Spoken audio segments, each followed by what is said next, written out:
সবচেয়ে বেশি শিল্পীর অংশগ্রহণে স্ট্রিং অর্কেস্ট্রা পরিবেশনার নতুন রেকর্ড গড়েছে জার্মানি। সোমবার দেশটির রেকলিংহাউজেন শহরের টাউন হলে একসাথে 1353 জন যন্ত্রশিল্পী অর্কেস্ট্রায় অংশ নেন। সেখানে বিটোভেনের বিখ্যাত সিম্ফনি নম্বর 9 গুড টু জয় বাজিয়েছেন। আয়োজকরা বলছেন 2018 সালের হংকংয়ের রেকর্ড ভঙ্গ করেছেন তারা, যেখানে 1021 জন যন্ত্রশিল্পী একসাথে অর্কেস্ট্রা বাজিয়ে গিনেস বুকে নাম তুলেছেন।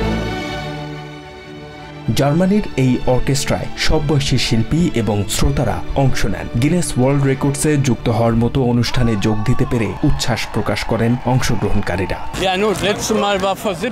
প্রায় 70 বছর আগে আমাদের স্কুল অর্কেস্ট্রায় অংশ নিয়েছিলাম। তখন আমাদের সংখ্যা খুবই কম ছিল, কিন্তু এখন অনেক বেশি। আমি খুশি যে তরুণ প্রজন্ম এখানে আছে।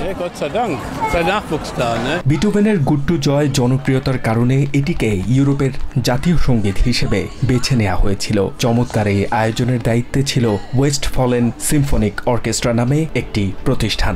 এই প্রতিষ্ঠানের general music director Erasmus Bowman জানান, তারা আশা করছেন এই আয়োজনের মধ্য দিয়ে তারা ওয়ার্ল্ড রেকর্ড গড়েছে।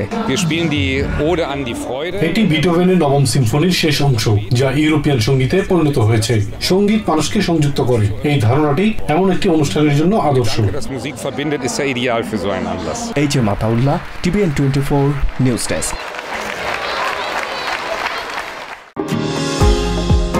নিউ ইয়র্ক থেকে সম্প্রচারিত TVN 24 টেলিভিশন বিশ্বজুড়ে বাঙালির কণ্ঠস্বর।